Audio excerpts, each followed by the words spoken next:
आज हमारे साथ डॉक्टर वसीम साहब हैं। डॉक्टर वसीम साहब जो हैं ये पीएचडी इनकी कोरियन लैंग्वेज में है और अरसा दराज से ये कोरिया में मुकीम है। कोरियन लॉ और कोरियन लैंग्वेज को बहुत अच्छी तरह जानते हैं। तो आज हम इनसे डिस्कशन करेंगे, कोरिया के बारे में जानने की कोशिश करेंगे। Welcome doctor Wasim sahab in our program. Thank you, doctor. Thanks for having me.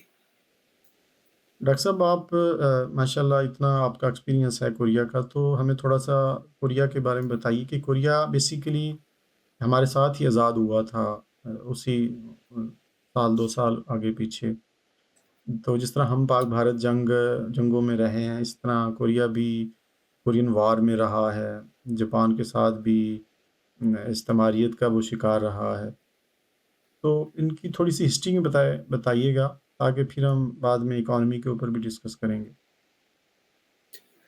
Doctor साहब ऐसा है कि कोरिया जैसे आपने बताया कि हमारे साथ ही आज़ाद हुआ है और जंगों का भी शिकार रहा है। इस समय मतलब जैपनीज़ जो हैं, उन्होंने इनके ऊपर कब्ज़ा भी किए रखा है 30-35 इयर्स।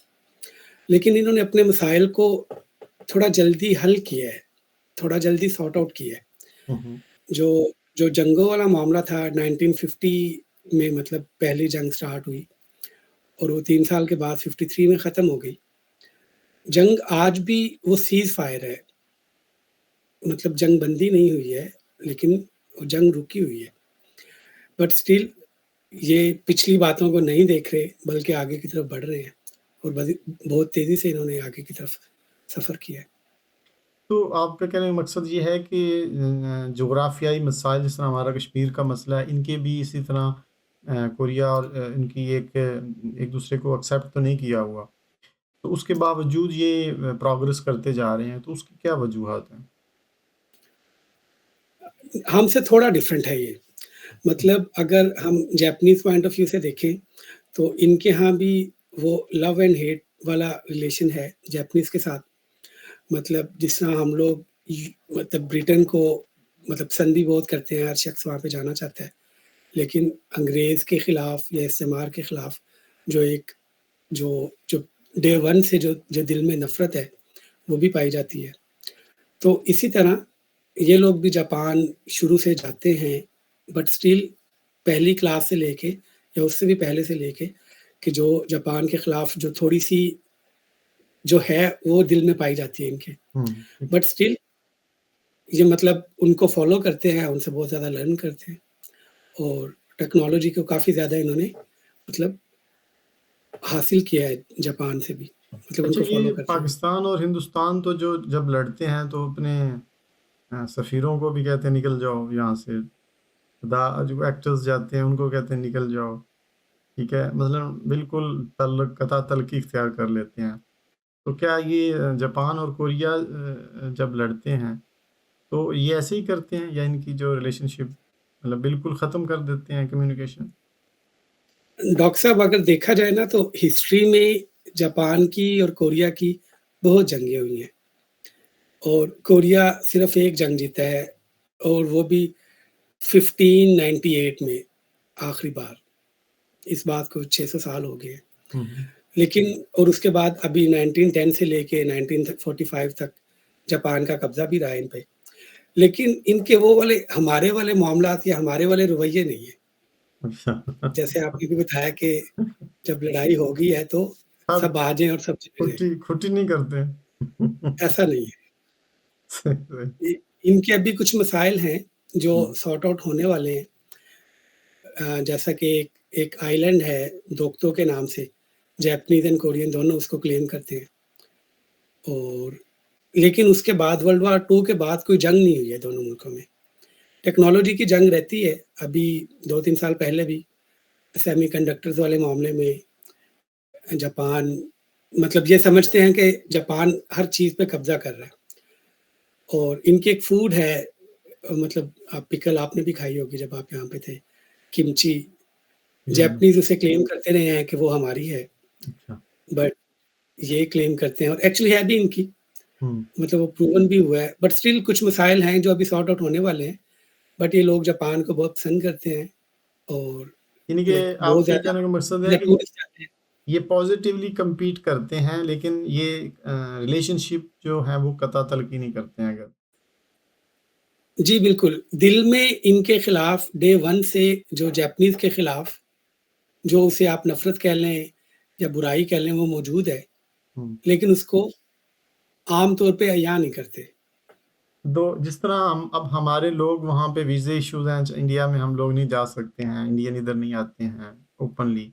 पाकिस्तानी अगर कोई जाता है इंडिया में या इंडिया हो तो हर ज़िले में वो पुलिस में दाना देना पड़ता है।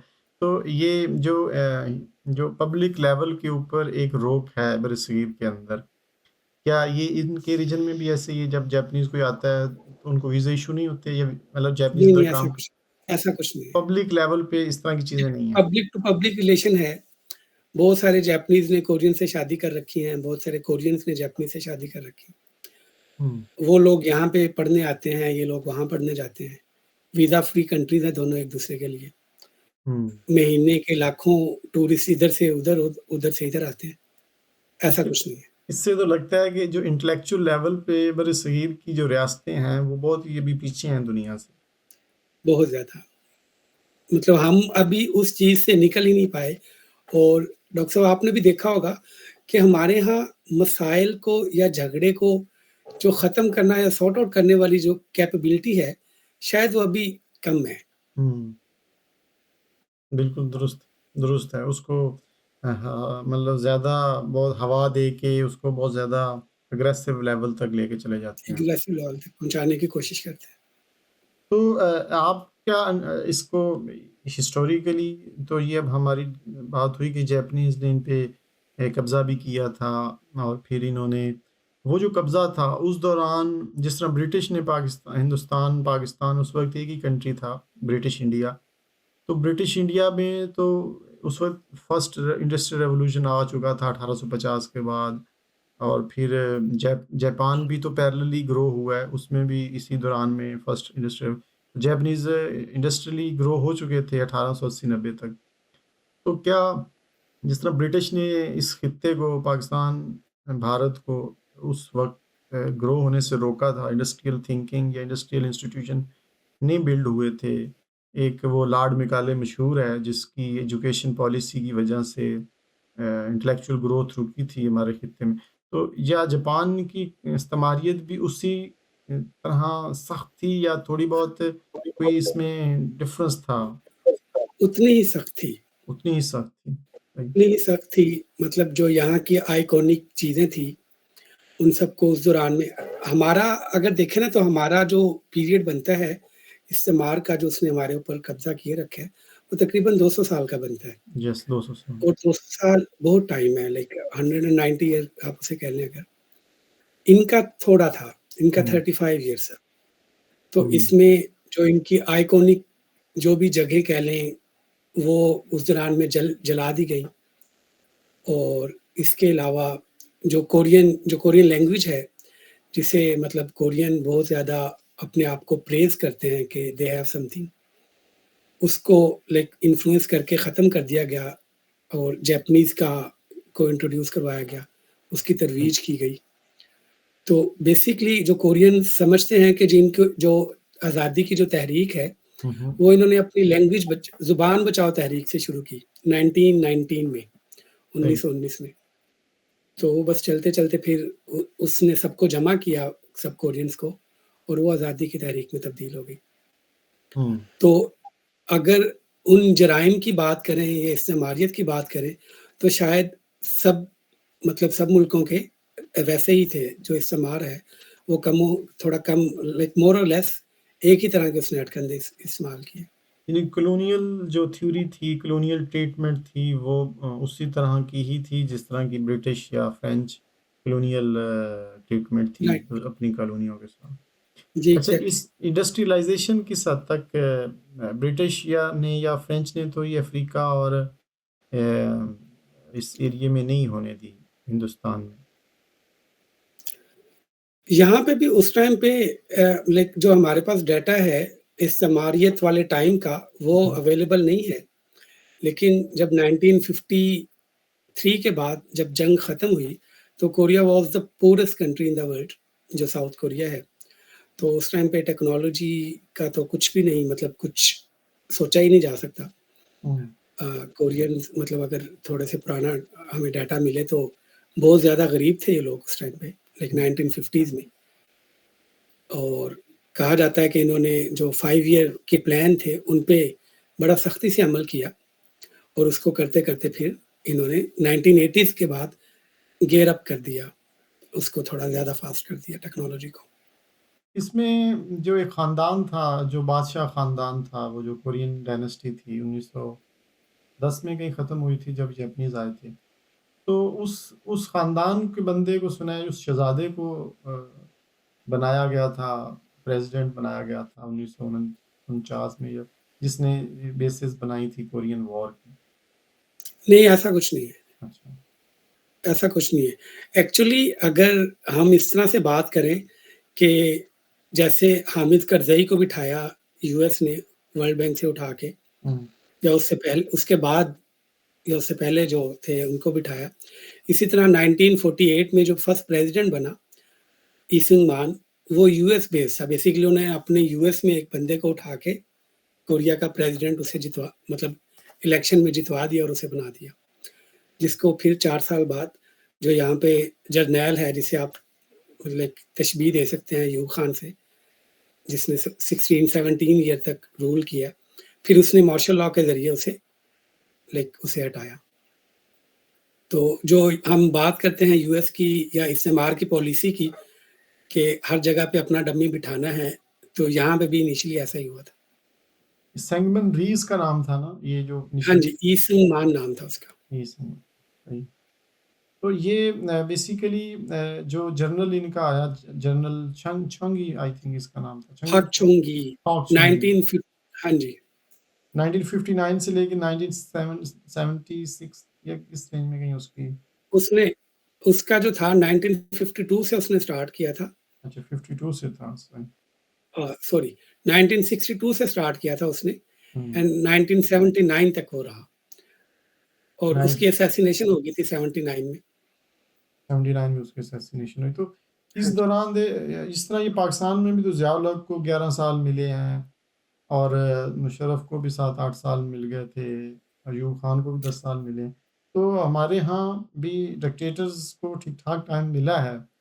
ये डिक्टेटर जो इनका था, ये इसने क्या चमत्कार किया कि ये ग्रोथ रेट सुना है 15-16 तक भी रहा है कुछ सालों में, और कोरिया की इकॉनमी इस दौरान गई है, या इसकी थोड़ी-सी बताइएगा हमें? एक्चुअली जब उसने स्टार्ट किया तो कोरिया की इकोनॉमी जो है वो बहुत लो थी। हुँ। जैसे मैंने बताया 53 में Korea was the purest country in the world. तो उसके बाद से थोड़ा गियर अप उसने शुरू किया। आप खुद कोरिया में रहे हैं, कोरियन की एक बात आपको अच्छी लगी होगी कि जो इनको दे दिया जाए करने के लिए, उससे ये फ़ॉलो करते हुए उसे ज़रूर मुकम्मल करते हैं। दुरुस्त है तो ये जो तो। उसने 5 ईयर के प्लान बनाए हुँ। कि लाइक अपकमिंग 5 ईयर में क्या हमने जनरेट करके एक्सपोर्ट करना है, और उसके बाद अगेन नेक्स्ट 5 ईयर में क्या करना है, तो वो फुलफिल हुए सक्सेसफुली।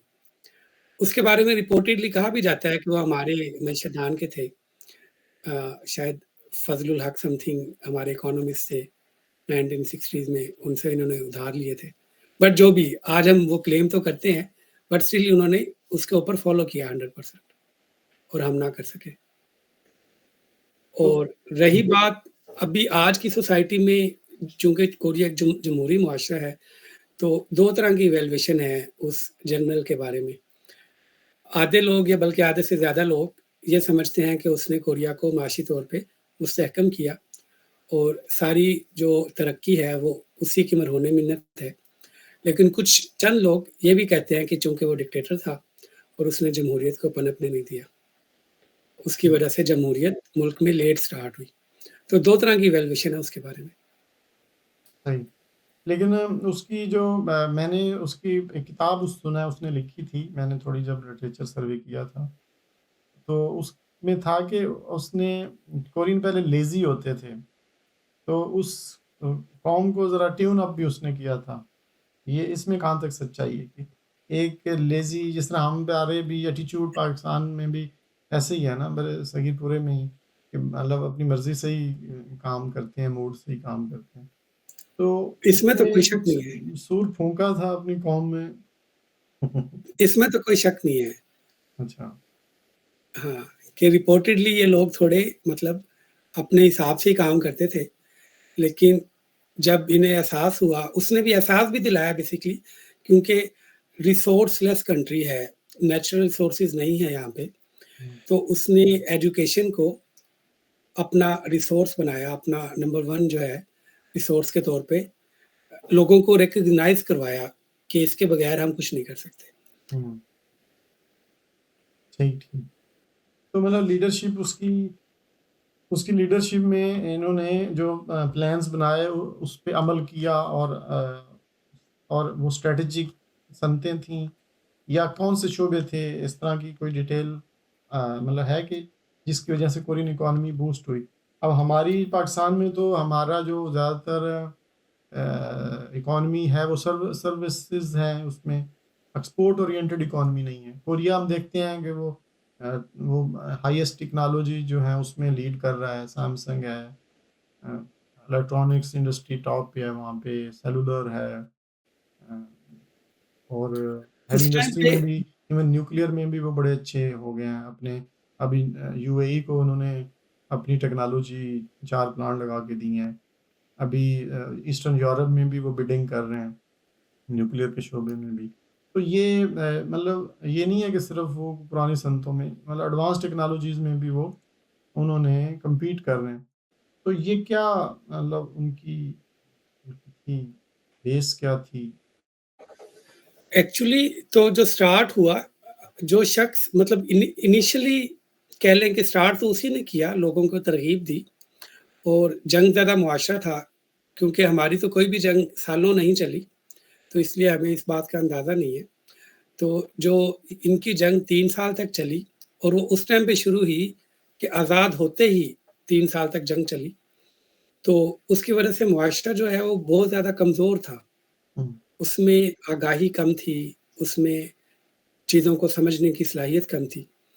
तो उस टाइम पे फिर कोरिया ने मतलब उसको लीडरशिप की के तौर पे उसको नाम भी दे सकते हैं, या ओवरऑल जो लीडरशिप है, उन्होंने आहिस्ता-आहिस्ता इस बात को मतलब आगाही पैदा की कि हमें एक्सपोर्ट बेस्ड कंट्री बनना है। और स्टार्ट में तो काफ़ी इनिशियल चीज़ें बनाते रहे, लाइक जूते बनाते रहे, कपड़े बनाते रहे, लाइक नॉर्मल से। उसके बाद फिर 70s में ये जो है जहाज़ रानी की सनत जिसे कहा जाता है, इसके ऊपर काम किया। और अभी भी शायद कोरिया की जो वर्ल्ड जो जो जो एक्सपोर्ट है, वो काफ़ी ज़्यादा है कोरिया की इसमें। और फिर 80s के बाद, 90s के बाद, तो फिर कोरिया ने सब चीज़ों में ही स्टार्ट कर दिया। इनको एज मिला 80s में आके कि जब इन्होंने जमहूरियत में उस शख्स की असैसिनेशन के बाद, उस जनरल के असैसिनेशन के बाद, इन्होंने डेमोक्रेटिक अपने आप को प्रूव करने की कोशिश की और प्रूव किया भी बाद में। तो ये बात उस टाइम पे वर्ल्ड के लिए इंतहाई नई थी कि एक ऐसा मुल्क जिसके बारे में कुछ समझा ही नहीं जा रहा था, कहीं वो कहीं क्योंकि एक छोटा मुल्क है, कहीं नज़र भी नहीं आता था, तो वो कैसे जमहूरी बन गया। और फिर जो जो बड़े लाइक इवेंट्स हैं, उन्होंने भी काफ़ी हेल्प किया। जैसे 1988 की ओलंपिक है, उसने भी। और फिर कोरिया ने पीछे मुड़ के नहीं देखा।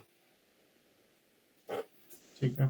तो इसमें जी। आप क्या अंडरस्टैंडिंग बनती है कि ये डेमोक्रेसी के ऊपर उनका बिलीव है, या जिस तरह डेमोक्रेसी को हम देखते हैं कि वो अपनी पर्सनल या फैमिली गेन इंटरेस्ट के लिए पॉलिटिक्स करती हैं, इलेक्शन में लड़ते हैं। पाकिस्तान में तो हम यही देखते हैं। बेशक मीडिया के ऊपर जितने मर्ज़ी उसके फ़ायदे गिनवाए जाएँ। ग्रास रूट लेवल का बंदा आपको बता सकता है कि पाकिस्तान में एमपी, एमएनए पब्लिक को सर्व करने के लिए नहीं बनते, बल्कि अपनी ख़ानदानी या अपनी ज़ाती जो है वो एक होल्ड जो है इलाके में रखने के लिए लोग पावर में आते हैं। मतलब जमहूरियत में आते हैं, बेसिकली वो पावर में आना चाहते हैं, इसलिए जमहूरियत पावर को हासिल करने का एक रास्ता है। तो कोरिया तो जो पॉलिटिशियंस हैं वो डेमोक्रेटिक खुद को कहते हैं, उनका क्या विज़न है? वो क्या थिंकिंग करते हैं जो?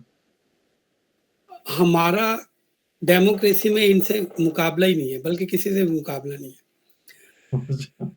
हमारे यहाँ जमहूरी रवैये ही नहीं है। दुरुस्त। हमारे यहाँ जमहूरी रवैये ही नहीं है और हर शख्स ये तो चाहता है कि बाकी सब लोग जमहूरी हो जाएँ, लेकिन जब मुझे फ़ायदा मिल रहा हो तो मैं डिक्टेटर हो जाऊँ या मैं गैर जमहूरी हो जाऊँ। तो यहाँ पे ऐसी सोच या अप्रोच नहीं पाई जाती। आम तौर पे आजकल कोरिया में इलेक्शन सीज़न है। नेक्स्ट वीक में इलेक्शन है 3 ऑफ जून को प्रेसिडेंशियल इलेक्शन और यहाँ पे मतलब चीज़ों को इन्होंने इस तरह से सेट कर दिया है कि मार्शल लॉ वाला कॉन्सेप्ट ही नहीं है। अभी अभी दिसंबर में एक इवेंट हुआ था कि एक मतलब जो प्रेसिडेंट था, उसने मार्शल लॉ लगा दिया। तो आपको अंदाज़ा है कि दिसंबर में कितनी सर्दी होती है और कोरियंस जो हैं सुबह काम पे आते हैं और काम ही करते हैं वीकडेज़ में। तो ये कॉन्सेप्ट ये उस टाइम पे मैंने अपनी आँखों से भी देखा कि लोग 6 बजे छुट्टी करके ऑफ़िस से 8 बजे, 7 बजे, साढ़े 7 बजे अपने घरों को पहुँचे और जब पता चला कि मार्शल लॉ लग गया, तो वही लोग उतनी ही सर्दी में सब लोग वापिस आ गए नेशनल असेंबली के बाहर, पार्लियामेंट के बाहर। और आपने देखा भी हुआ है मतलब फिज़िकली थोड़े से कमज़ोर भी वाक़या हुए हैं। मतलब हमारे यहाँ उस हमारी तरह उस तरह से ज़्यादा मतलब जायंट नहीं है। तो वो लोग जो सारा दिन काम-काज से थके हुए थे, वो अपने घरों को पहुँचे 2 घंटे लगाने के बाद और वो फिर वापिस आ गए और उन्होंने प्रोटेस्ट किया और एक ही रात में मतलब विदिन फ्यू आवर्स जो है, वो वापिस लेना पड़ा। मार्शल लॉ जो है वो ख़त्म हो गया। हुँ, हुँ। तो जमहूरी रवैये इंतहाई डीप पाए जाते हैं यहाँ पे सही। और अनफॉर्चुनेटली हमारे यहाँ ऐसा कोई कॉन्सेप्ट नहीं है ग्रास रूट लेवल पे। लोग जमहूरियत की बात तो करते हैं लेकिन नहीं, अभी वी आर फार अवे। हुँ। उसकी जो हमारे जमहूरियत इलेक्शन करवाना या इलेक्शन पार्टिसिपेट करने को जमहूरियत समझ जाता है, लेकिन डेमोक्रेटिक राइट्स क्या हैं, रिस्पॉन्सिबिलिटीज़ क्या हैं और सैक्रिफाइस क्या है, ये भी तो मतलब एक है ना कि आपने सैक्रिफाइस भी करना है उस सिस्टम को बचाने के लिए। मैं आपको एक बात बताता हूँ कि जब 1948 में इलेक्शन होने थे, प्रेसिडेंशियल इलेक्शन कोरिया के पहले इलेक्शन, उससे पहले उससे 4 माह पहले इन्होंने अपना आइन बनाया और आज तक वही आइन है हुँ। और उसमें जो लास्ट टाइम अमेंडमेंट की गई थी शायद वो 87-89 में की गई थी। ये इन्हीं के खेल उसके नहीं बाद है। से उसमें अमेंडमेंट नहीं हुई है। ठीक है, जिस तरह हमारे यहाँ रात को ख्वाब आता है, सुबह उठ के अमेंडमेंट हो वो उठ के जाती है, अमेंडमेंट करते हैं। अपोज़िशन को भी पता नहीं होता।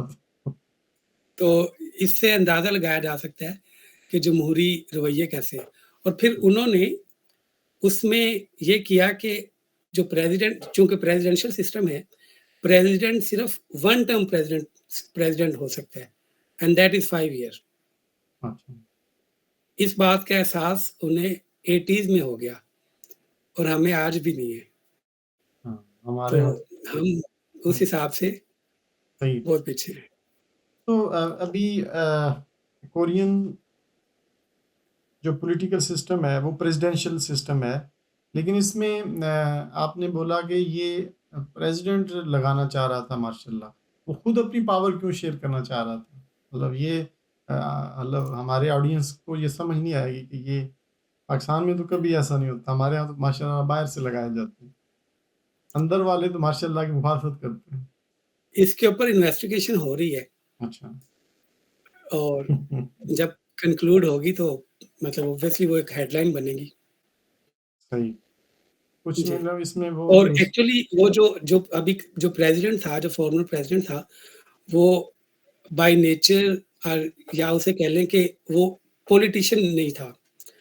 वो ऐसे ही था जैसे एफआईए का चेयरमैन कह लें आप, हुँ, हुँ, हुँ, प्रोसिक्यूटर जनरल था, हुँ। जिसने रिटायर होने के 2 साल बाद पॉलिटिकल पार्टी जॉइन की और एक ऐसी पार्टी थी कि जिनके पास कैंडिडेट नहीं था अपना और ये एक ऐसा शख्स था कि जिसके पास पार्टी नहीं थी। तो दोनों का मर्ज हुआ और उन्होंने पार्टी ने कैंडिडेट को आगे कर दिया और कैंडिडेट ने उस पार्टी को गले लगा लिया। तो इसमें पॉलिटिकल फोर्सेस क्या हैं कोरिया के अंदर? मतलब जो पॉलिटिकल पार्टीज़ हैं, क्या वो पॉलिटिकल फोर्सेस हैं या इसके अलावा कोई थिंक टैंक है? जिस तरह इंडिया में अब ये एक आरएसएस थिंक टैंक है। अब पॉलिटिकल पार्टी तो बज़ाहिर बीजेपी है, लेकिन उसको कंट्रोल आरएसएस करती है। तो कोरिया के अंदर क्या थिंक टैंक्स हैं या पॉलिटिकल पार्टीज़ क्या हमारे हैं? मुआशरे में तो इंडिया को भी एक अच्छी जमहूरियत समझा जाता है, लेकिन हाँ, पहले समझा जाता था, अब शायद थोड़ा-सा रैंकिंग नीचे हो हाँ, गई। पहले समझा जाता था, लेकिन शायद कंपैरेबल नहीं है दोनों जमहूरियत जो है। सही। हाँ, और 2 पार्टीज़ हैं, 2 पार्टी सिस्टम है। हुँ, पार्टीज़ तो काफ़ी हैं, लेकिन मेन 2 पार्टीज़ हैं, जिनका प्रेज़िडेंट बनता है। तो हुँ, जो मैंने पहले आपको बात की कि एक पार्टी के पास प्रेज़िडेंशियल कैंडिडेट नहीं था, इट मीन्स कि मैं अभी जो हम उस जनरल की बात कर रहे थे जिसने 1962 से 79 तक सर्व किया, उसकी बेटी प्रेज़िडेंट थी। हाँ, ये जब मैं 19 जब काम कर रहा था, पीएचडी 2014 कर में रहा जब था आप उस यहीं पे, वक़्त, हाँ, उस वक़्त थी ये खातून। तो उसके बाद वो पार्टी ख़त्म हो गई, मतलब एक लिहाज़ से। पार्टी तो मौजूद थी, लेकिन उसकी राय में मतलब पब्लिक सपोर्ट ख़त्म हो गई। तो एक नए नाम के साथ सामने आए, बट स्टिल उनके कैंडिडेट को लोगों ने इतना सपोर्ट नहीं किया। तो ये जो शख्स था बेसिकली जो अभी फॉर्मर प्रेसिडेंट है, इसने उस टाइम पे इन्वेस्टिगेशन के दौरान, प्रोसिक्यूशन के दौरान, क्योंकि ये प्रोसिक्यूटर जनरल था, तो ये काफ़ी फेमस हो गया और इसने रिटायर होने के बाद थोड़ी अर्ली रिटायरमेंट ली और उसी पार्टी को जॉइन कर लिया। दोनों विन-विन सिचुएशन में थे। ठीक, तो काफ़ी कॉम्प्लिकेटेड रहा ये मामला। सही, सही, सही, सही। तो बेसिकली आप पॉलिटिकल फोर्सेस फिर आप मतलब उसको मैं अंडरस्टैंड नहीं कर पा रहा कि पॉलिटिकल पॉलिटिकल फोर्सेस फोर्सेस तो पॉलिटिकल पब्लिक ही है, पार्टीज़ ही हैं। पॉलिटिकल पार्टीज़ ही है, यस। ठीक है। और वो 2 मेजर आप कह रहे हैं कि 2 2 मेन पार्टीज़ हैं। 2 मेन पार्टीज़ हैं। तो अभी इनका इसमें वो चाइबोल्स हैं, चाइबोल्स ही बोलते हैं ना जो बिग इनकी कॉर्पोरेशंस हैं, एलजी यस। वगैरह। तो इनका हुँ। क्या रोल है इन ये जो है तो कैपिटलिस्टिक कंट्री, तो इनकी आम बंदों को कैसे ये क्या ट्रिकल डाउन इफ़ेक्ट है कोरियन इकॉनमी में? पर कैपिटा कितना है या जो रियल में लोगों की इकोनॉमिक कंडीशन क्या है? खुशहाल हैं, खुश हैं? ये इस पे थोड़ा-सा बताइए। मतलब उस डेमोक्रेसी ने क्या इकोनॉमिकली भी सोसाइटी को डिलीवर किया है कि नहीं किया? डिलीवर किया है, इसमें नो डाउट।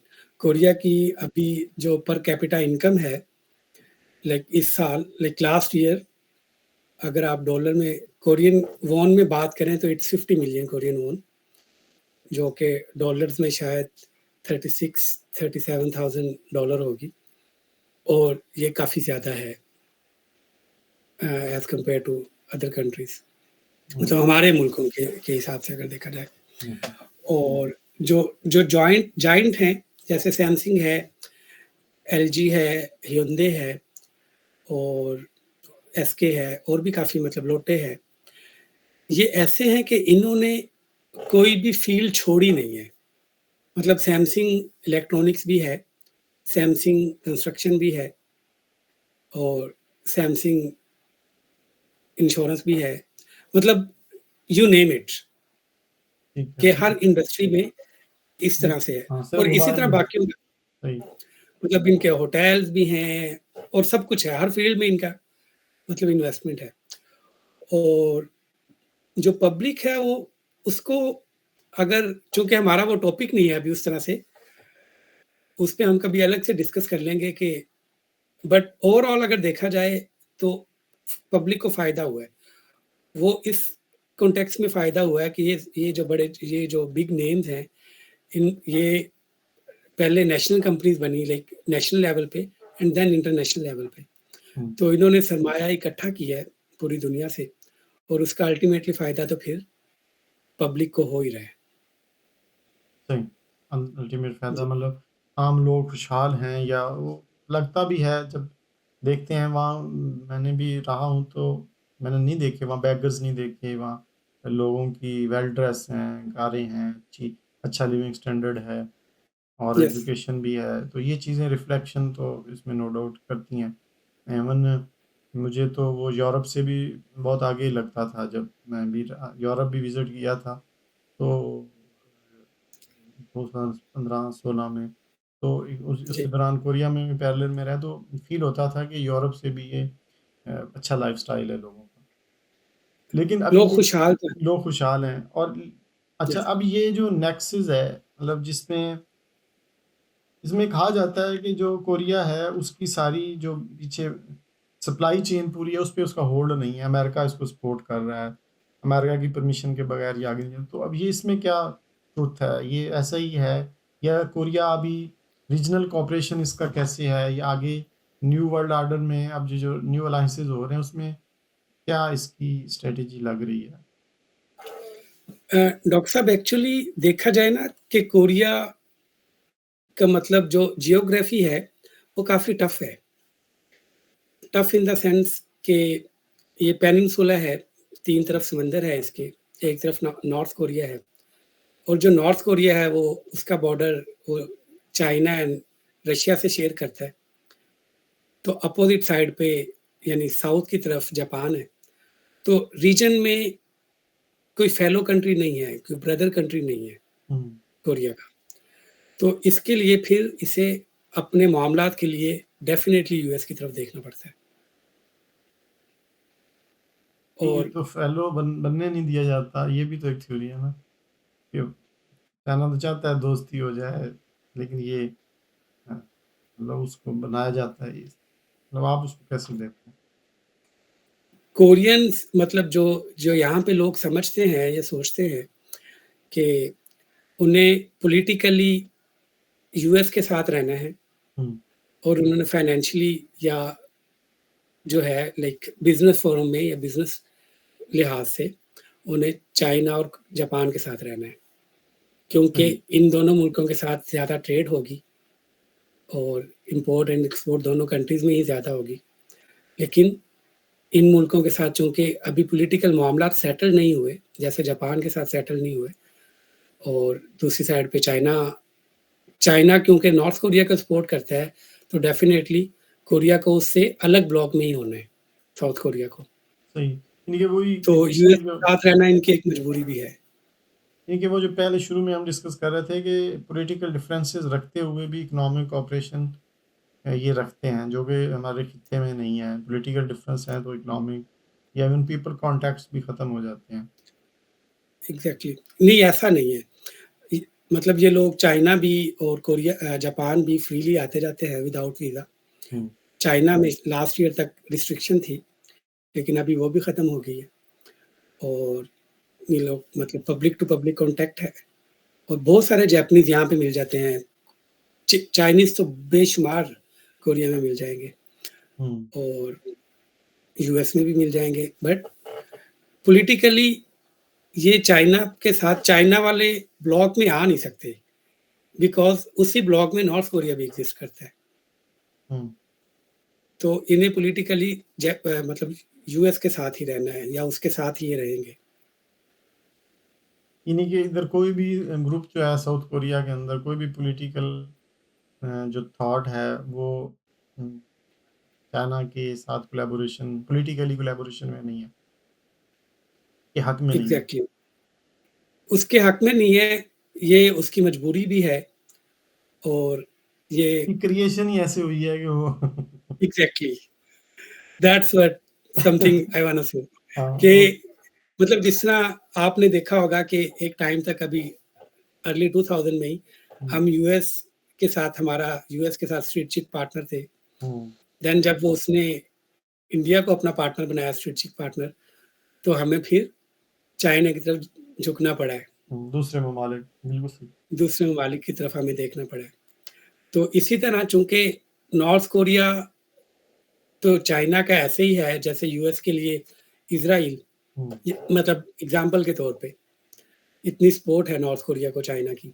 हुँ, तो अब साउथ कोरिया ऐसा क्या कर देगा चाइना के लिए कि चाइना उसको अपने ब्लॉक में ले लेगा? हुँ, ये एक क्वेश्चन है हुँ। और इसी तरह फिर रशिया भी है क्योंकि ये रीजन बड़ा टफ रीजन है, जो जिसमें साउथ कोरिया लोकेट कर रहा है, जियोग्राफी जो है बहुत टफ है। रीजन में कोई भी फेलो कंट्री नहीं है।